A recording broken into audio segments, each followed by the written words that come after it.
예, 오늘 이렇게 재직 세미나 외부에서 강사를 모시지 않고 제가 직접 이렇게 하게 되었습니다.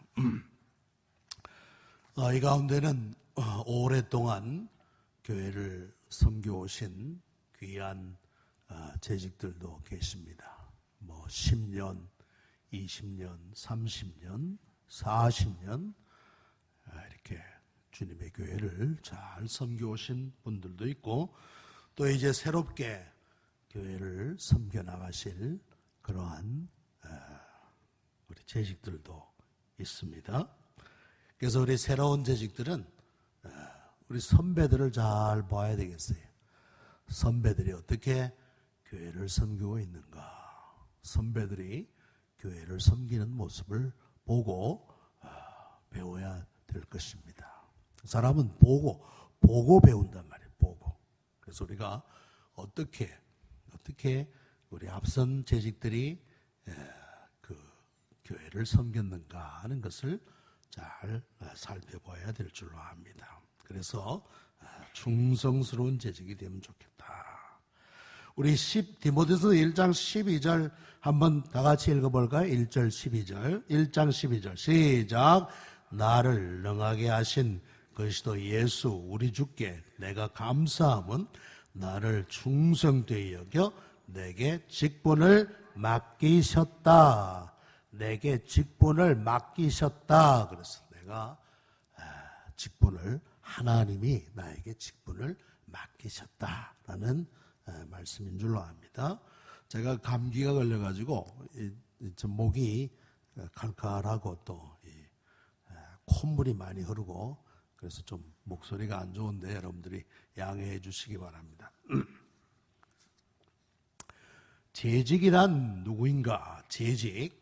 여러분들 유인물에 있는 대로 재직이란 교회에서 직분을 받아서 섬기고 봉사하는 일꾼들을 일컫는다. 그러니까 직분을 어디서 줍니까? 교회에서. 교회에서 직분을 받아서 섬기고 봉사하는 모든 일꾼들을 일컫는 것이다 라고 말씀할 수 있습니다. 그것은 이제 목사로부터 목사도 되고 장로, 안수집사, 권사, 서리집사 하나님으로부터 직분을 받아서 교회를 섬기는 이러한 일꾼들을 우리는 재직이라 그렇게 부를 수 있는 것입니다. 오늘 우리 사도 바울이 아까 우리 같이 읽은 대로 나를 능하게 하신 그리스도 예수께서 나에게 직분을 맡겼다 그랬습니다. 이 말은 무슨 의미겠어요? 자기는 이 직분을 감당하기에 너무나도 부족한 사람인데 이런 귀한 사도의 직분을 나에게 맡기셨다 하는 감사와 감격의 발언이라 그렇게 볼 수 있습니다. 여러분들 13절에 나오는 말씀 내가 전에는 비방자요 박해자요 폭행자였으나 도리어 긍휼을 입은 것은 내가 믿지 아니할 때에 알지 못하고 행했습니다. 이 말은 무슨 말씀입니까? 그가 사도 바울이 다메섹 도상에서 예수님을 만나기 이전에 자기의 모습이었단 말이에요. 내가 어떤 사람이었는데 내가 어떤 자였는데 내가 전에는 복음을 반대하고 예수 믿는 사람들을 잡아 가두는 그런 핍박자고 폭행자였는데 스데반을 돌로 쳐 죽이는 데 앞장선 사람이 바로 누굽니까? 사도 바울이잖아. 폭행자. 사람을 죽이는 앞장섰던 자기란 말이에요. 그런데 나에게 이런 직분을 맡겼다. 사도의 직분을 맡겼다. 나는 도저히 감당할 수 없는 사람이다. 그런데 나에게 이런 귀한 직분을 맡겼으니 내가 어떻게 이를 감당할꼬 하는 감사와 감격의 발언이라는 말씀입니다. 우리가 어떤 일을 오래 하다 보면 습관이 되어가지고 습관이 돼서 아무 감사도 감격도 잃어버릴 때가 많은 거예요. 그러니까 우리가 이런 감사를 늘 회복하도록 야, 나에게 이런 귀한 직분을 맡기셨구나 하는 그 감사, 감격, 이것이 여러분들에게 늘 새롭기를 바랍니다. 예. 집사 집사. 그게 아니라 하나님이 나에게 이 귀한 직분을 맡겨주셨다 하는 그런 생각을 우리가 가져야 되는 것입니다. 자, 우리가 교회의 직분자들로서 교회가 뭐냐? 교회의 성격을 잘 알아야 되는 줄로 압니다. 교회가 뭐냐? 에베소서 1장 22절로부터 23절에 보면 또 만물을 그의 발 아래 복종하게 하시고 그를 만물 위에 교회의 머리로 삼으셨느니라. 교회는 그의 몸이니 만물 안에서 만물을 충만하게 하시는 이의 충만이니라. 교회는 그의 몸이다. 교회는 그리스도의 몸이라고 했어요. 그리스도의 몸. 그리스도를 머리로 하고 우리 여러 모든 성도님들은 그 몸의 뭡니까? 지체란 말이에요. 지체. 우리는 그리스도의 몸의 지체입니다. 지체. 우리 옆 사람 보고 한번 합시다. 우리는 서로 지체입니다.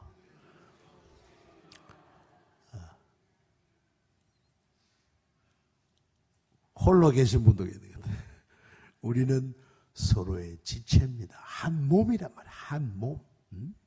우리 몸이 사지백체로 이루어졌듯이 그리스도를 머리로 하는 한 몸이다 라는 것을 늘 기억해야 되겠습니다. 특별히 우리 교회의 특징을 잘 기억해야 됩니다.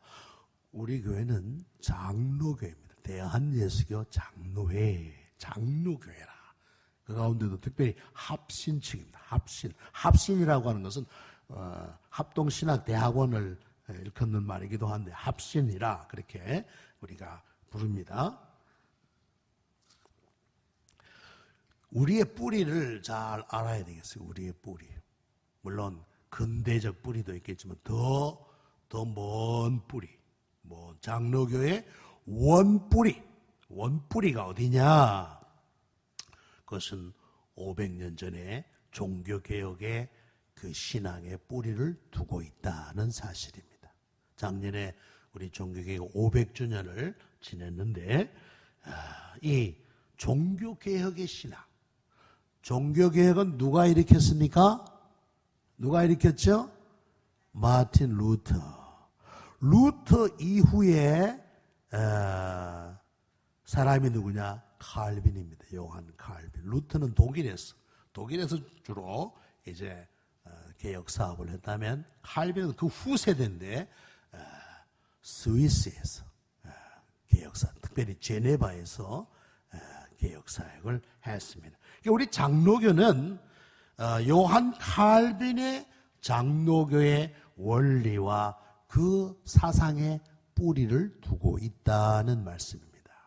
그것을 칼빈주의라 그래. 칼빈주의. 혹은 또 다른 말로 하면 개혁주의라 그렇게 말해요. 우린 개혁주의 교회다. 칼빈주의 교회다. 그렇게 생각하면 되는 것입니다. 자, 그럼 제일 먼저 교회의 기초가 뭐냐? 교회의 기초. 여러분들 교회가 설립되는 거 보면 분립되어서 설립될 수도 있어요. 우리 노예 천흥교회에서는 그렇게 큰 교회가 아닌데 교회를 분립 개척을 시켰습니다. 그 가까운 지역에 교인들을 떼어주고 그리고 또 이룸교회라고 하는 교회를 개척해서 세운 것을 봅니다. 분립 혹은 개척 이런 것을 근거로 해서 교회 설립을 이야기합니다만 그건 표면적인 거예요. 표면적인 거. 더 근본적인 건 뭐냐? 그것은 바로 하나님의 선택이라는 말씀이에요. 하나님의 선택. 하나님이 우리를 택하여 주신 거예요.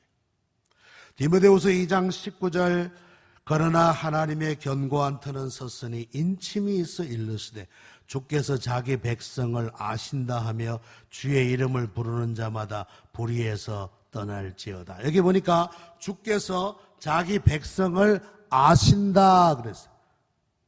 하나님께서 자기 백성을 아신다. 하나님께서 자기 백성을 창세전에 택하여 두시고 아시고 또 때가 되면 그들을 불러주신다는 말씀이에요. 이 교회의 기초는 바로 하나님의 선택이다. 무슨 박장로님 집에서 모여가지고 교회 설립을 이루었다. 그건 표면적인 것이고 그 내면 더 깊은 뿌리는 바로 하나님의 선택에 기초하고 있다라는 사실입니다. 그래서 칼빈이 이런 말을 했어요.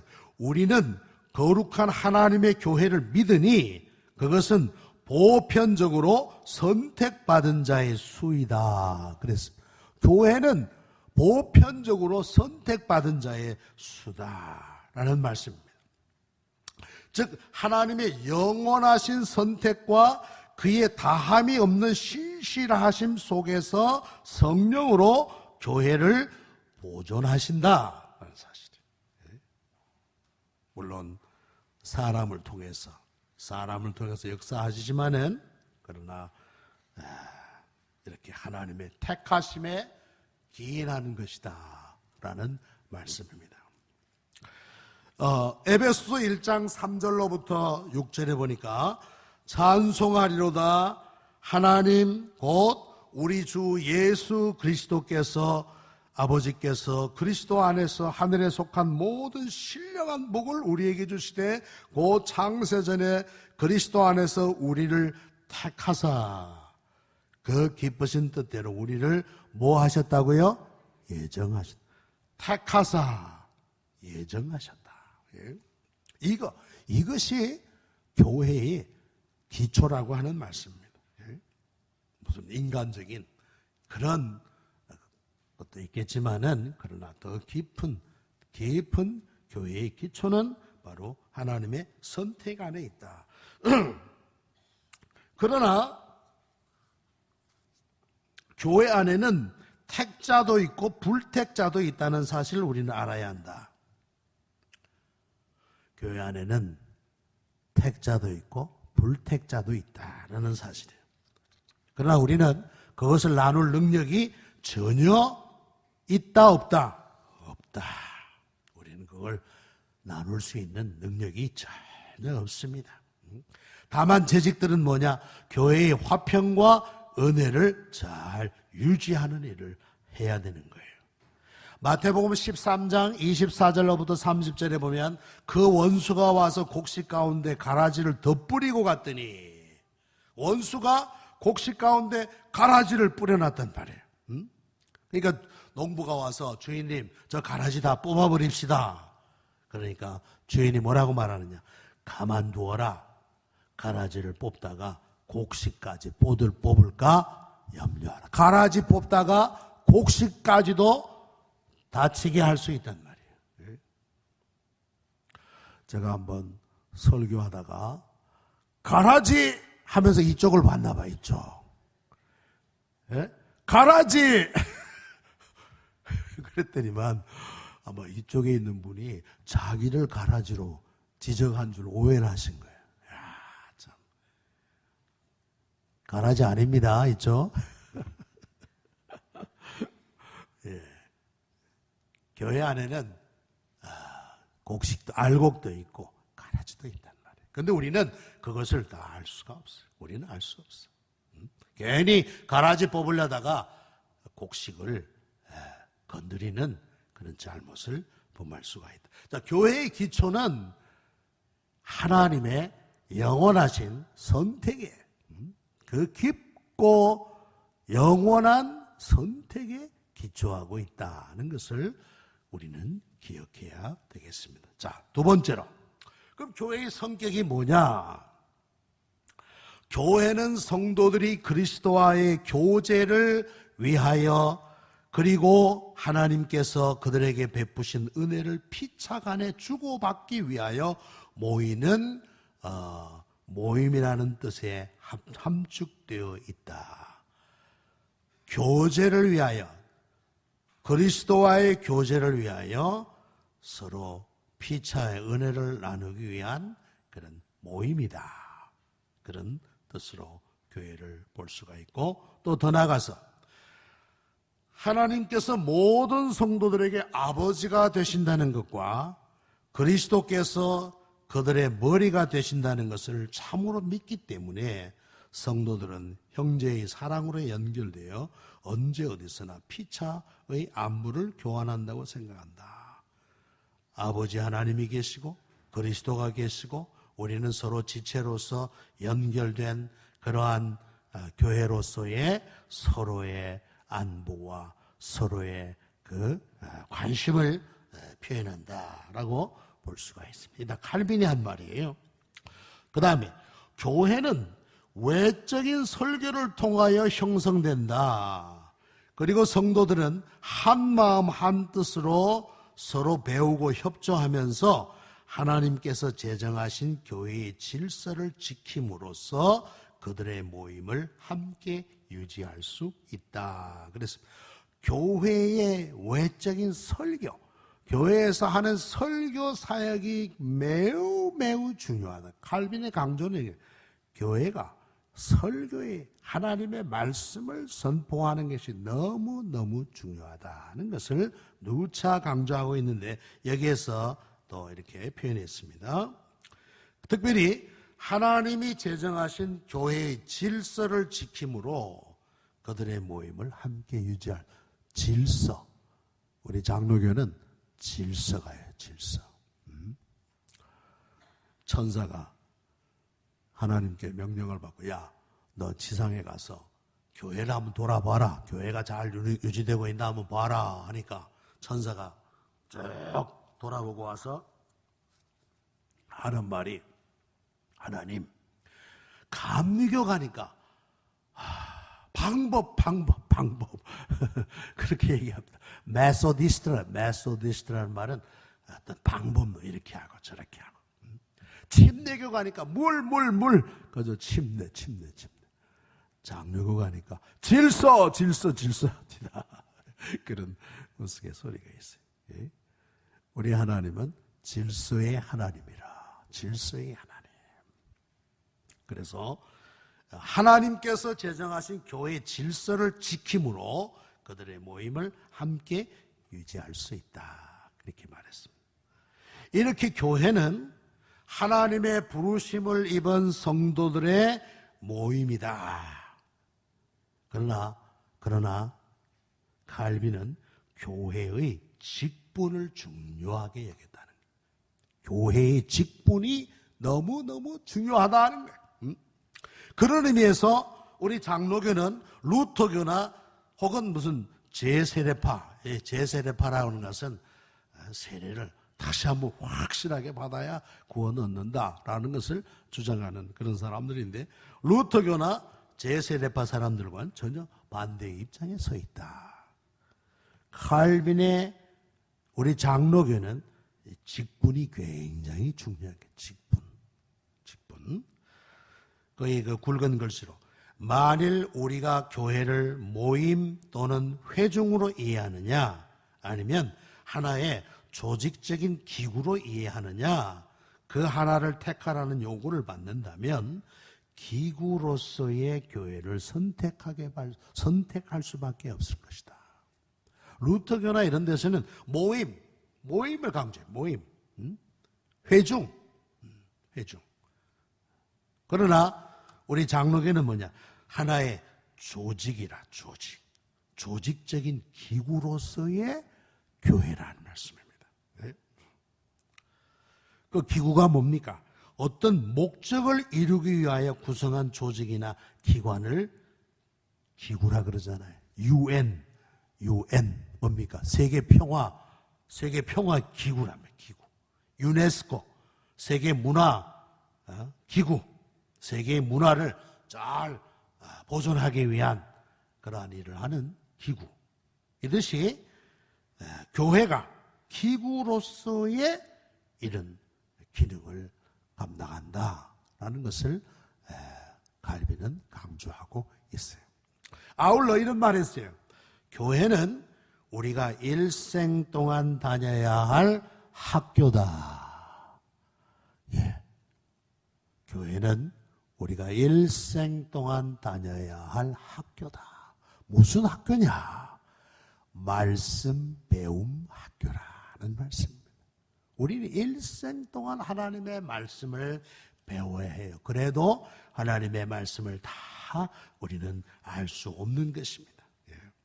그래서 교회는 하나님께서 주체가 되시고 사람들에게 신앙하도록 말씀을 주시며 그의 백성을 다스리며 보존하기 위하여 제정하신 기구로서의 단체다. 우리가 그렇게 볼 수가 있는 겁니다. 교회는 하나님이 주체가 되시고 사람들에게 신앙하도록, 즉 신앙을 불러일으켜 주기 위해서 말씀을 주신다는 말입니다. 말씀. 그리고 그의 백성을 다스리시며 보존하기 위하여 제정하신 기구로서의 모임으로서의 교회보다 더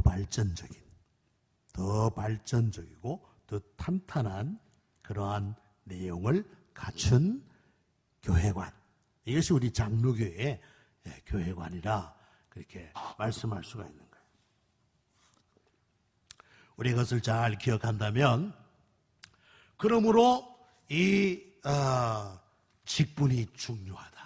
직분이 너무너무 중요하다. 칼빈의 교회는 직분을 중심한 교회라고 볼 수 있어요. 직분을 중심한 교회라. 칼빈은 직분의 의미를 뭐라고 의미했느냐?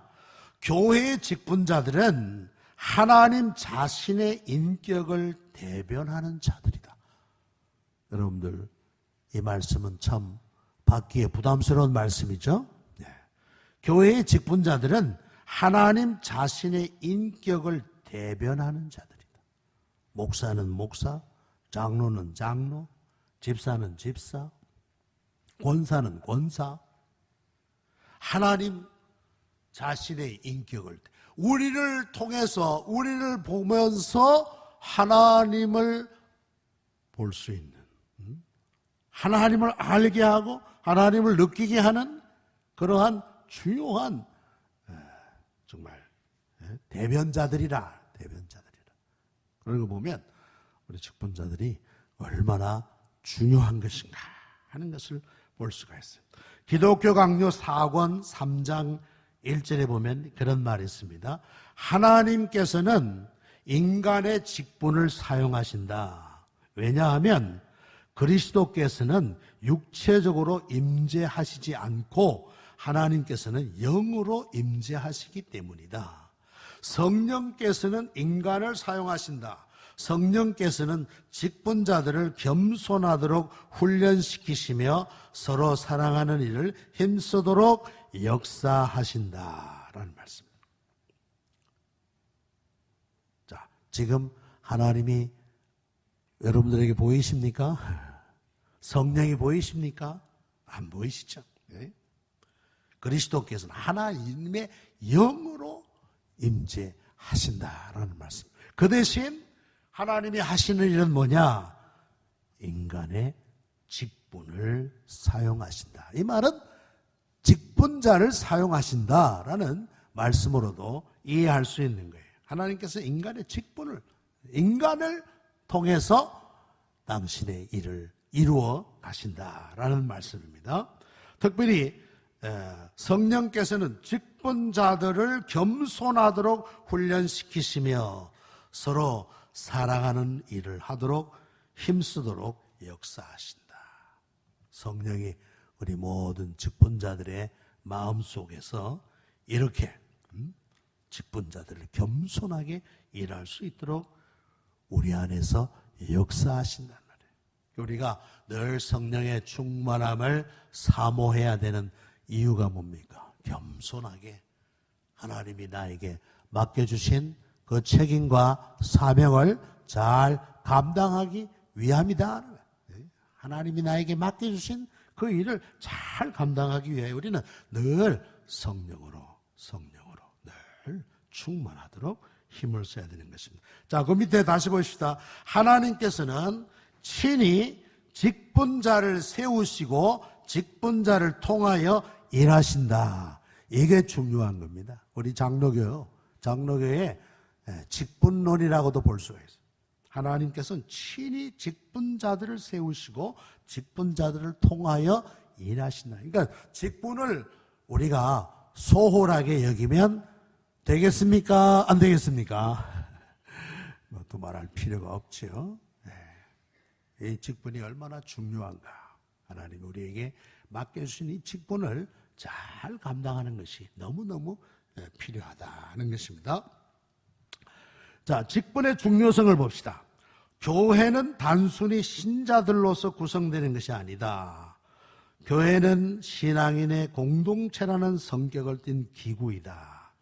교회는 또한 하나님의 말씀을 중심하는 모임이다. 그러므로 교회는 신자들의 신앙에서 성립되는 것이 아니고 말씀을 기초로 하여 성립되는 것이며 말씀은 또한 직분자를 통하여 선포된다. 그러니까 교회가 하는 중요한 일은 하나님의 말씀을 잘 전파하는 일, 하나님의 말씀을 효과적으로 잘 증거하고 또 그 말씀은 직분자들을 통하여 선포된다는 말씀입니다. 그 직분자가 누굽니까? 누구죠? 목사죠, 목사. 목사를 통해서 하나님의 말씀을 선포하는 것입니다. 그 목사의 책임은 하나님의 말씀을 잘 연구하고 그 말씀을 잘 준비해서 성도들에게 잘 먹이는 것이란 말이에요. 잘 먹이는 것. 어떤 목사님이 설교를 탁 하고 내려왔어요. 그랬더니만 어떤 교우가 아이고 오늘 목사님 죽쓰셨네요. 그러니까 설교를 잘 못했단 말이죠. 예? 아이고 오늘 목사님 설교 죽쓰셨네요. 예? 여러분들 가운데 그렇게 말씀하실 분이 없는 줄로 압니다. 그랬더니만 목사님이 하는 말이 제가 오늘 딱 여러분들을 보니까 밥보다는 죽이 좋겠습니다. 그래서 그렇게 했다는 우스갯소리가 있는데 어쨌든 요리를 잘 해야죠. 네. 말씀의 셰프, 목사는 말씀의 셰프. 네. 하나님의 말씀을 잘 먹을 수 있도록 우리 성도님들이 그 말씀을 달게 받을 수 있도록 잘 요리를 해서 그 말씀을 먹이는 유모와 같은 그런 역할을 하는 것이다 라고 볼 수 있습니다. 그러니까 여러분들이 주일날은 특별히 목사를 위해서 기도를 많이 해야 돼요. 하나님, 우리 목사님을 통해서 하나님의 말씀이 잘 증거될 수 있도록 그 말씀이 우리의 심령에 큰 양식이 될 수 있도록 우리가 기도해야 되는 것입니다. 자, 에베소서 4장 11절에 봅시다. 그가 어떤 사람은 사도로, 어떤 사람은 선지자로, 어떤 사람은 복음 전하는 자로, 어떤 사람은 목사와 교사로 삼으셨으니 그렇게 말씀해요. 하나님께서 초대교회의 직분을 이렇게 맡기셨다는 것입니다. 어떤 사람은 사도로, 여러분들 사도는 아무나 될 수 있는 게 아니에요. 사도는 주님이 그를 불러주시고 주님과 함께 동거했고 주님의 십자가와 부활을 본 사람들, 이 사람들이 사도지 아무나 사도라 부르잖아요. 사도는 아포스톨로스라 해서 보냄을 받는다. 보냄. 이렇게 주님과 함께 있다가 주님이 이제 승천하신 후에 그들을 세상에 보내지 않았습니까? 온 천하에 다니며 복음을 전해라 하고 아포스톨로스, 저들을 보낸 사람. 그 사람들이 바로 사도라고 하는 것입니다. 그 다음에 선지자로, 이거는 이제 초대 교회에 특별히 하나님의 말씀을 담아 예언하는 그런 기능적인 사람들이라고 볼 수가 있겠습니다. 또 복음 전하는 자로, 전도자. 초대교회에 보면 이런 빌립 집사도 전도자 아니었습니까? 광야에서 에디오피아의 내시를 만나서 그에게 복음을 전함으로 말미암아 에디오피아가 복음을 받는데 그 재무장관이죠. 재무장관을 통해서 에디오피아가 복음화되는데 그게 기여한 겁니다. 빌립 집사가 바로 전도자였던 것을 우리는 알 수 있습니다. 그리고 목사와 교사로 삼았다. 이 교사라고 하는 것은 주일학교 교사라든지 뭐 이런 교사가 아니라 하나님의 그 말씀을 수준 있게 가르치는 그런 박사급들이라, 박사 이렇게 우리가 볼 수가 있는. 그러니까 지금으로 말하면 신학교 교수들이라 이렇게 볼 수 있어요. 이렇게 초대교회도 이러한 직분자들을 세워서 하나님의 일을 감당하게 했던 것입니다. 그리고 고린도전서 12장 28절에 보면 하나님이 교회 중에 몇을 세우셨으니 첫째는 사도요, 둘째는 선지자요, 셋째는 교사요, 그렇게 말씀했습니다. 자, 그래서 직분의 종류를 보면 이 네 가지, 크게 네 가지 직분자가 있는 것을 봅니다. 목사, 교사, 장로, 집사. 이 네 가지 직분. 목사, 교사. 여러분, 교사라는 말을 보면, doctoress.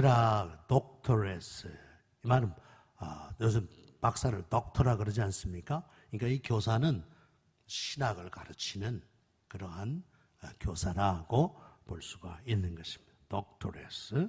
그 다음에 장로, 우리 지금의 장로, 집사, 그렇게 볼 수 있습니다. 네 가지 직분, 목사, 교사, 장로, 집사. 이 네 가지 직분을 뭐라고 부르느냐? 항존직이라 그렇게 부르요. 교회에서의 항존직. 이 교회에서의 항존직이라고 하는 것은 뭐냐? 이 직분이 하는 일이 교회에서 영속적으로 이어져야 한다는 의미에서 항존직이라는 겁니다. 이 직분 맡은 이 직분들이 교회에서 교회가 존재하는 한, 이 세상에서 교회가 존재하는 한, 이 직분이 계속적으로 이어져야 된다. 목사가 있어야 되고, 또 목사를 키우는 교사가 있어야 되고, 교회를 다스리는 장로가 있어야 되고, 또 교회를 섬기는 집사가 있어야 된다. 라고 하는 것입니다. 그래서 그런 의미에서의 항존직이라 그렇게 부르요. 항존직이라. 내가 목사가 됐으니까 나는 죽을 때까지 목사다. 물론 죽을 때까지 목사긴 목사죠. 그러나 그런 의미가 아니라 이 직분이 교회 안에서 그 직분의 사역이 영속적으로 이어져야 한다는 의미에서의 항존직이라 그렇게 말씀할 수 있는 것입니다. 그 밑에 글을 봅시다. 목사와 교사의 직분이 없으면 교회가 존재할 수 없다. 교사가 구약의 선지자에 해당한다면 목사는 사도와 유사하다. 따라서 칼빈은 목사직이 교회의 전체적인 활동을 다 포괄한다고 하였다. 칼빈의 교회론에서 목사직을 교인의 공동체보다 우선하는 것으로 본다. 그 이유는 설교를 하는 말씀의 우위성 때문이다. 설교. 하나님의 기구로서 특별히 설교의 중요성, 하나님의 말씀의 중요성을 강조하고 있는 거예요. 자, 이런 직분이 있을 때 교회가 존재해 나갈 수 있다라는 뜻입니다. 자, 그럼 우리 직분의 직무를 봅시다. 직무, 장로의 목사는 물론 하나님의 말씀을 가르치고 교회를 목양하는 그런 책임이 있습니다. 장로는 첫째로 교회의 영적 상황을 목사와 함께 성경적으로 돌본다. 그러니까 장로의 하는 가장 중요한 일은 이런 영적인 성격을 가지고 있다는 말씀입니다. 교회의 영적 상황을 목사와 함께 성경적으로 돌보는 일이다 라고 하는 말씀입니다. 우리 교우들이 잘 자라고 있는가? 우리 교우들이 하나님의 말씀을 잘 먹고 있는가? 우리 교우들이 혹시 이상한데 빠지진 않는가? 지난주 장례가 있었습니다. 나영훈 집사님 그 장례를 치르면서 그 부인 집사를 같이 만났죠. 만나서 이런 대화하는 건데 그래 집사님은 어느 교회 나가세요? 하니까 어떤 센터에 나간대. 센터에 나가서 말씀을 배우는데 말씀이 너무너무 잘 가르친다. 말씀. 특별히 비유를 푸는데 아주 그냥 너무너무 잘한다. 아니 어느 교회를 나가시는가요? 교회가 아니고 나는 센터에 나간다. 센터. 보니까 신천지래. 신천지. 신천지에 들어간 지가 꽤 오래되셨어요. 그래서 참 안타까운 것을 보았습니다. 혹시 교우들 가운데 그런 잘못된 곳에 들어간 것이 없는가? 우리가 장로들이 목사와 함께 살피는 거예요. 그 일이 중요하다. 장로가 하는 일이 그런 일. 두 번째도 그랬죠. 교리적 오해나 도덕상 부패를 방지하도록 기도하며 사역한다. 교리적 오해, 이상한 교리에 빠지지는 않나. 늘 살피는 일을 하는 것입니다.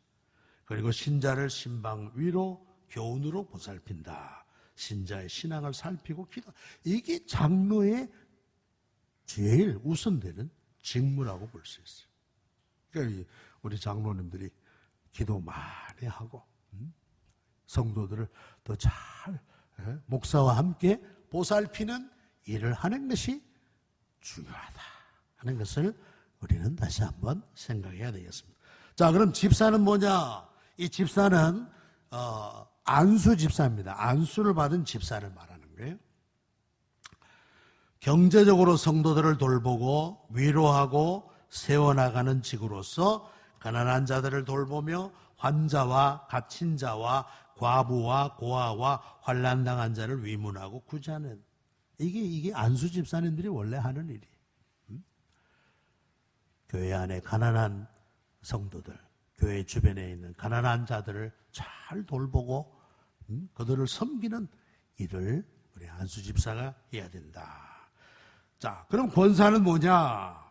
권사, 당회의 지도대로 교인을 방문하되 병 환자와 곤란을 당한 자와 연약한 교인을 돌아보는 것이다.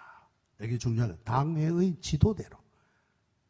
내 마음대로가 아니고 당회의 지도대로 교인을 방문하되 병 환자와 곤란을 당한 자, 연약한 교인들을 돌보는 그 일을 우리 권사님들이 하신다라는 말씀입니다.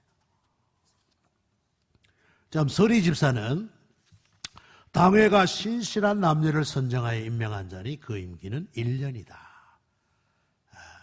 교회에 정말 필요한 모든 부분에서 하나님의 일을 감당하는 그러한 분들이 바로 서리 집사라고 말씀할 수가 있는 것입니다. 그 집사 임기는 1년이다. 그렇게 봅니다. 자, 우리 재직의 의무를 봅시다. 우리 대한민국 국민이 되면 의무가 있잖아요. 국방의 의무, 교육의 의무, 근로의 의무, 또 뭐 있습니까? 납세의 의무, 이 4대 의무가 있잖아요. 이 의무를 잘 감당해야 되듯이 재직으로서의 의무가 여기에 있습니다. 실은 이건 말이죠. 이건 미안합니다만은 이것은 세례받는 분들에게 가르치는 의무입니다. 세례교인으로서 이렇게 해야 된다. 이런 것을 가르치는 거예요. 우리 재직으로서 다시 한번 우리 재직의 의무를 다시 한번 돌아보자는 거예요. 돌아보자.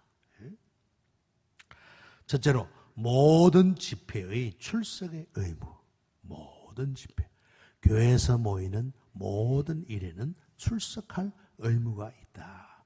모이기를 폐하는 어떤 사람들의 습관과 같이 하지 말고 오직 그날이 가까울수록 더욱 그리하자.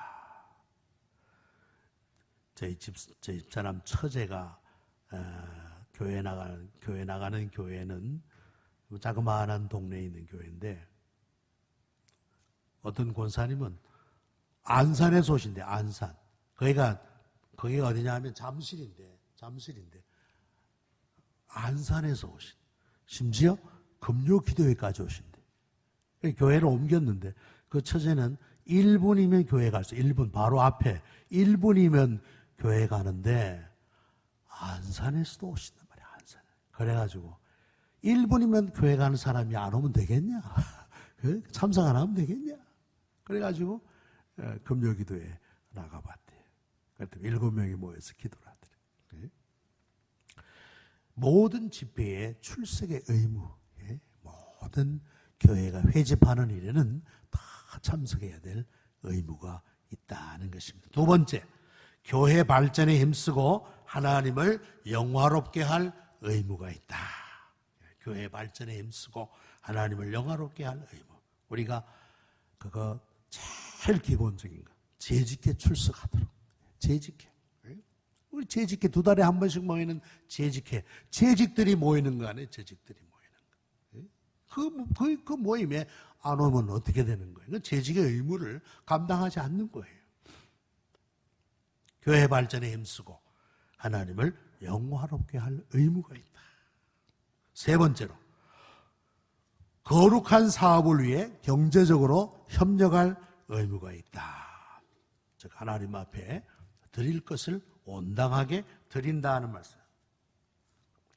11조를 드리고 감사 예물을 드리고 그 밖에 우리가 필요한 것들을 하나님께 드리는 것입니다. 오늘 추수감사절입니다. 어떤 성도님이 이렇게 헌금한대요. 제가 들었는데 어떤 재직입니다. 추수감사 때는 자기의 한 달치 받은 월급을 다 드린다 그래요. 참 큰 믿음 같아요. 아주 큰 믿음. 자기의 한 달치 월급을 온전히 하나님께 드린다고 그럽니다. 이야, 큰 믿음이구나. 참 저렇게 큰 믿음을 가진 재직들도 있구나. 그런 생각이 들어요. 거룩한 사업을 위하여 경제적으로 협력할 의무. 네 번째로, 성경을 힘써 배우고 실천할 의무. 하나님의 말씀을 힘써 배우고 실천할 의무. 여러분들 그러므로 재직은 적어도 1년에 성경을 1독은 하시기 바랍니다. 1독. 1년 1독. 따라합시다. 1년 1독. 1년에 적어도 한 번은 성경을 읽자. 우리가 하나님의 말씀을 자꾸 읽으면 우리 마음이 하나님 말씀에 젖는단 말이에요. 하나님의 말씀에 젖어들고 그것이 우리에게 힘이 되고 능력이 되는 거예요. 또 그리고 우리가 적어도 1년에 한 명 이상 전도하자. 한 명 이상. 우리 재직들은 한 명 이상 전도하자. 전도하면 전도대원들은 잘 하시는데 전도 안 하시는 분들은 잘 안 되는 거예요. 전도하면 전도된다. 된다 할 때 이렇게 합시다. 전도하면 전도된다. 다시 한번 전도하면 전도된다. 아이고 전도 해봐야 안 돼. 해봐야 안 돼. 오늘 보니까 벌써 힐스테이트 사시는 분이 한 가정에 오셨더라고요. 여러분들이 나가서 그렇게 씨를 뿌리고 그렇게 한 결과로 오신단 말이에요. 매주 전도한다는 게 이게 보통 힘든 일이 아닙니다. 그래도 우리 전도대원들은 꾸준히 전도하는 것 보면 얼마나 귀한지 몰라요. 자, 그래서 성경을 배우고 힘써 실천할 의무, 하나님의 말씀을 잘 배우고 실천할 의무. 다섯 번째, 진리를 보수하고 교회 헌법에 복종할 의무가 있다. 진리를 지키는 것. 진리를, 하나님의 말씀, 하나님의 복음을 잘 지키는 것. 이것이 우리 재직의 의무다는 말씀입니다. 자, 다섯 번째, 바람직한 재직상. 첫째, 직분을 하나님이 주신 것으로 받는다라는 사실입니다. 여러분들 직분이 어떤 직분이든지 하나님이 나에게 주신 직분이다. 그렇게 믿으시기 바랍니다. 예.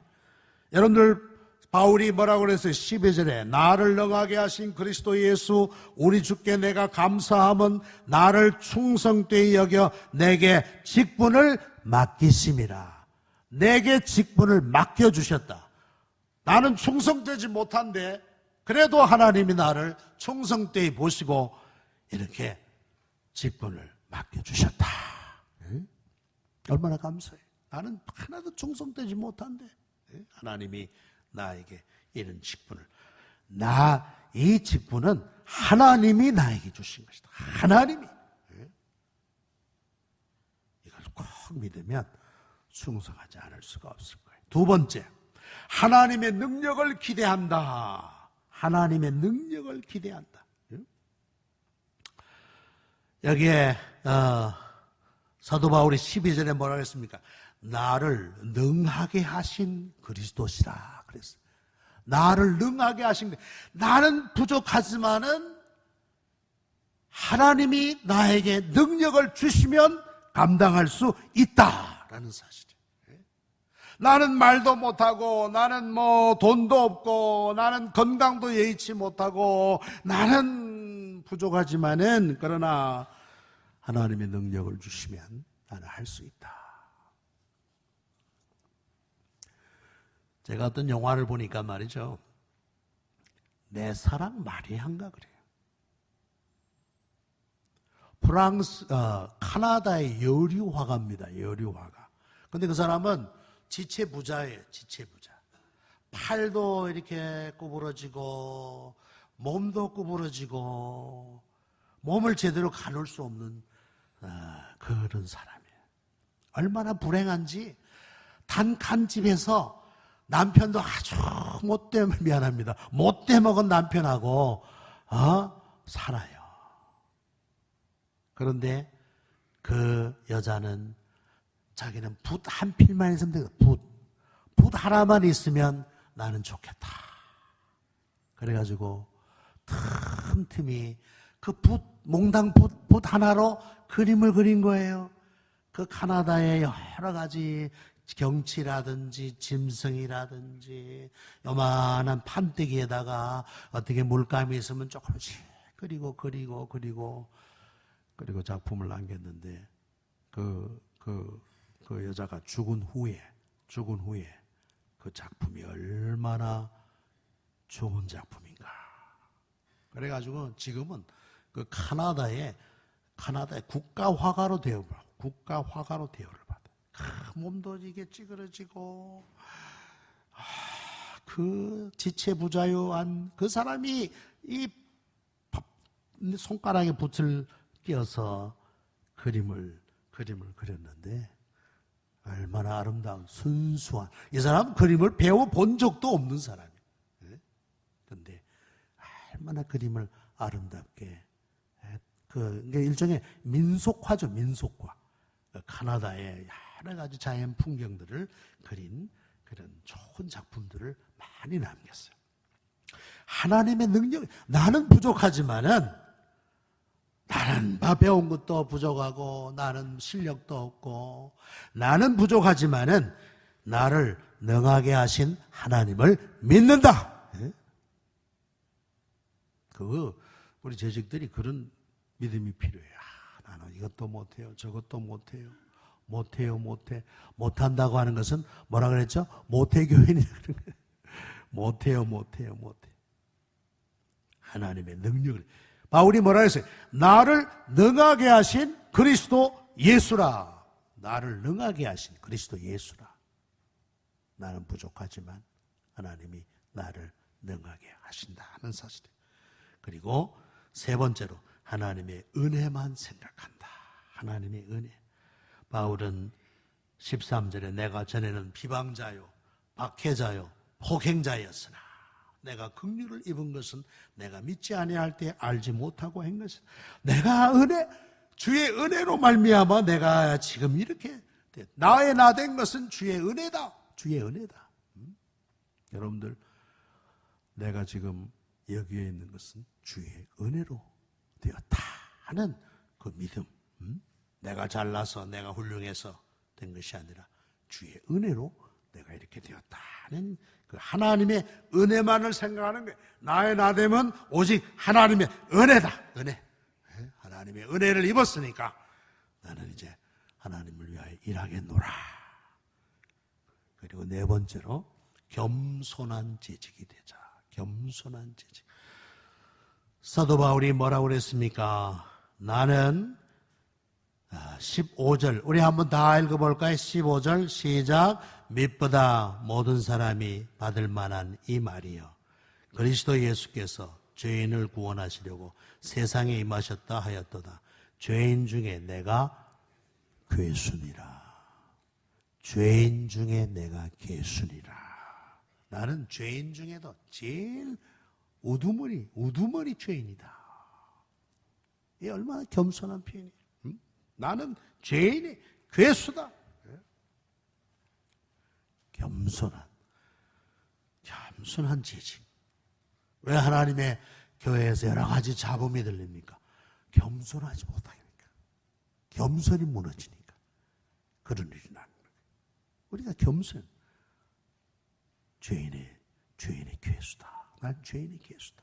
하는 이런 겸손이 얼마나 중요한가 하는 것을 생각할 수 있습니다.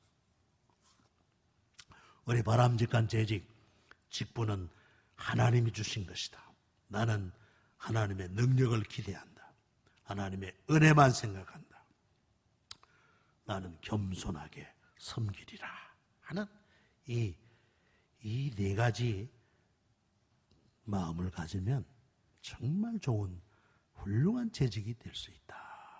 여러분들 마더 테레사라고 인도 그 칼코타에서 죽어가는 병자들을 섬기며 냄새나고 바로 임종 직전에 그 환자를 돌보는 일에 헌신한 사람이 많으니까 마더 테레사라고. 마더 테레사. 그분은 그랬어요. 나는 하나님의 몽당 연필이다. 나는 하나님의 몽당 연필이다. 여러분 연필은 닳아서 없어지는 게 닳아서. 자꾸 깎고 쓰고 자꾸 쓰고 자꾸 깎고 쓰면서 닳아지지 않습니다.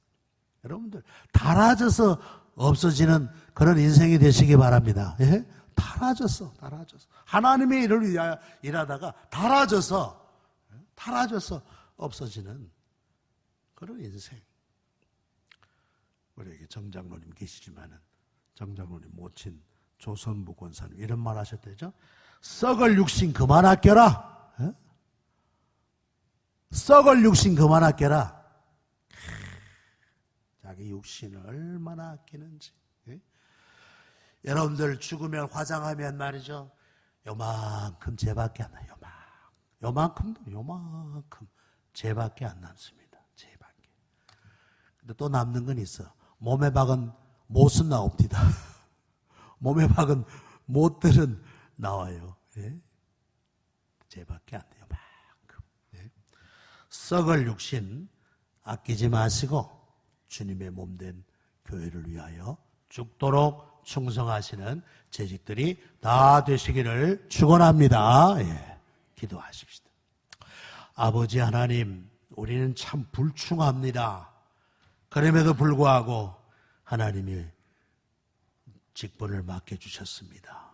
이 직분 하나님이 주신 줄로 알고 두렵고 떨리는 마음으로 이 직분 감당하게 하시고, 나는 능력이 부족하지만 하나님이 능력을 주시면 내가 감당할 수 있다고 믿고 하나님의 능력을 기대하게 하시며, 내가 나의 나 된 것은 하나님의 은혜라고 하는 사실을 생각하여 겸손하게, 바울이 나는 죄인 중에 괴수다라고 말한 것처럼 우린 겸손하게 하나님의 교회를 섬기는 재직들이 되게 하여 주시옵소서.